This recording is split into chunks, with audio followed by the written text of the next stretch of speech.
Yeah, no, in terms of performance with the ball and our game maturity, we were actually really unhappy. We were really unpleased with that. But defensively, it was probably a 9.5 out of 10. It was a phenomenal performance. They had 40 plus play the balls in our 20 in the first half alone. We just kept turning them away. They scored off a kick that ricocheted off the pad and an interception. So defensively, the heart, the character, the resilience they showed was up with the best performance in my time, actually, defensively. Just our immaturity with the ball was a little bit alarming, because we'd spoke about that all week, but it was just important to get over the line. Did you worry that all that defensive effort was going to come back to haunt you? It often does in games, isn't it? That's what happened last week. So, if you put fatigue into yourself, you very rarely get it back. But the resilience they showed was incredible, and I thought the middles and the pack, the defensive work that they did, and then for Tyndall to defuse the ball in that corner the way he did, and then for Alex Walker to take a quick 20 restart, and for Hellick and Tyndall to carry the way they did, and then we finished scoring in the bottom corner, that was the epitome of a team effort. The pack absorbed all that pressure. The outside backs, the back five, diffused the ball and go and score the other end. So it was phenomenal. Even though you had so little possession first half, each set you seemed to end up in their 20. You made quick progress and looked dangerous still. We relatively dangerous. Like if you watch most of the Super League games, and you see a lot of the Championship fixtures, and same at Bradford last week. It's a war of attrition. The slow tracks, defences are on top. Everyone's full of energy because it's early season. Defence, you need that, and things just kind of do tend to slacken off a little bit as the year goes, and more points get scored. So it was always going to be, tough to come by points. I thought so. I don't think we were overly threatening. I don't think we've been overly threatening the last 2 weeks. But today we scored 3 tries, and I thought their tries, like I said, off the kick and an interception, were credit to our defence and our resolve. How did you feel when Chima Varvey went 80 yards to score? Did you think? Hey, gutted, because we knew it was going to be an arm wrestle, and we'd come over that cycle. I thought they was getting the better of it early on, and then I thought we'd come through that. We got field territory. We finished down here, and I think it was panning out the way we thought it would, and then you think we've probably just handed them the game there. So for them to just go straight down the other end of the field and hit back, and just something in there. What's so impressive is that's a brand new group, but the togetherness that they've shown already as a brand new group is exactly the way I want my teams to be known. Do you think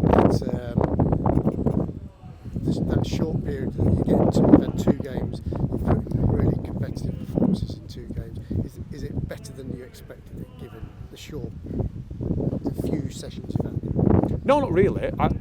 The only regret I've got is not having some competitive hitouts in pre-season, because we'd have been further ahead than where we were against Goole and then against Bradford. So we keep our head down. We've been working incredibly hard. We're still very thin. I think we're probably only around 17 players signed. If you take the 4 loanees out, we're still incredibly thin. It's a massive work in progress for us to get to where we need to be.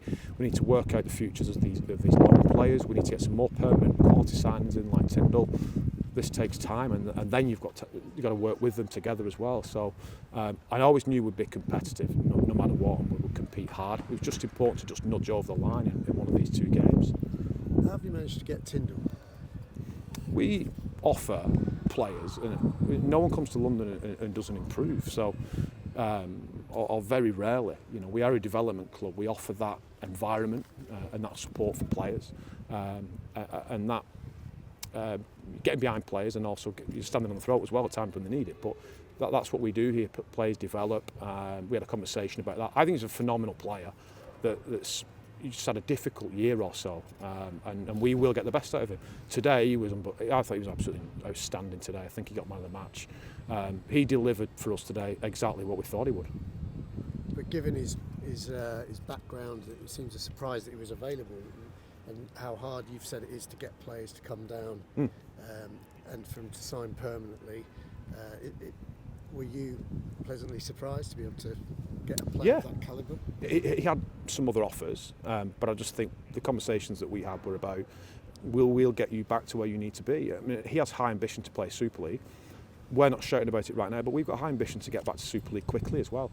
I don't want players who want to be part-time. I want players who there is a requirement to be part-time, but they want to get the career back on track or develop quickly, and that's the type of player that we want. So when we had that conversation, I was quietly confident we would get something done, and he was delighted to accept it when we put the offer out. You mentioned about the loan players and the plan for them. A very short deal, some of them like 2 weeks. How do you prepare? How do you plan ahead when you think they might only be here for 4 or 5 training sessions and then they've gone back?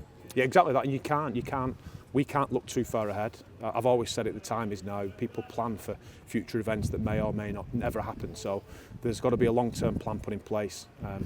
For this club, that's a requirement for us to improve and get more fans in and create a bigger profile for the club, absolutely. But what can I do right here, right now? Players aren't available. We've only recently had a little bit of money to recruit, and I've got to do what I've got to do. Loans aren't the answer to build, permanently. But especially 18-year-olds playing their first game and scoring. Well, listen, age is not an issue for those players. I mean, Taylor Carr today, he is some player.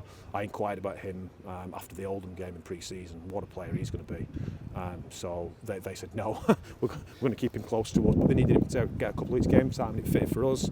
We need some genuine 9 cover as well for Kurt. We don't want to run him into the floor. He had to play practically a full 80 last week, and he can play loose as well, Taylor. So they're 3 outstanding individuals. I thought Mason was class today. He was unbelievable. He's a back rower playing in the middle, but bear that in mind as well. I think he's fantastic, and Kean's been another absolute gun. Really, he's going to be a big player in the future. Will you be looking at France again to bring players in spring? Possibly. We brought Hellick in now because he was available. No, we've had multiple conversations or multiple people reach out to us and say, I want to come to London, but they only want to come at the end of the season. So if we're still in the market, then we'll look at that. But we need players now. We'll look at the Q Cup, New South Wales Cup market, and anyone who's kind of dotted around again, like Tyndall. But I won't panic, because if you get the wrong people in, you're never going to build anything. So we've been patient around our outside backs, and we've got one fantastic player in Liam, and we want to get a couple more in. And Hellick, what the situation with his contract in France? They said, hang on, he's under contract, and London haven't spoken to us. What's your, as a director of the club, what's your take on that? Yeah, it was really, really poor from them. Really poor. We're pretty upset about that. We've not spoke publicly about it. To be challenged like that, there's a few journalists out there who put a few bits out, some led to believe, and it was really poor. You just need to pick up the phone and speak to us. Chris Hellick was not contracted. The French Federation asked for the contract from St Gardians, and they did not produce it. They didn't have a contract. So we're a club who do things the right way. So presumably he knew he wasn't. He knew. The approach was made by him and his agent to us. We never approached him first, to be clear as well. The first conversation we have with any of the French players that reach out to us, or players that are playing in Elite One, is, are you contracted?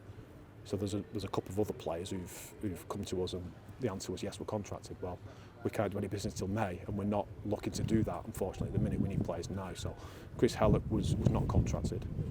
St Gardians did not produce the paperwork that they said they would.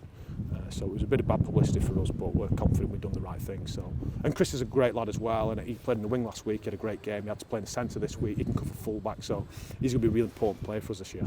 If he kicked those goals, then the game might have felt a bit different. Well, yeah, I mean, not easy. Not with this win. No, swirling wind. It was going that way in the first half, that way in the second half. So kicks from the touchline today were going to be extremely difficult. So, but he's a very good goal kicker as well, a high percentage goal kicker. So I can totally understand why he didn't convert them today.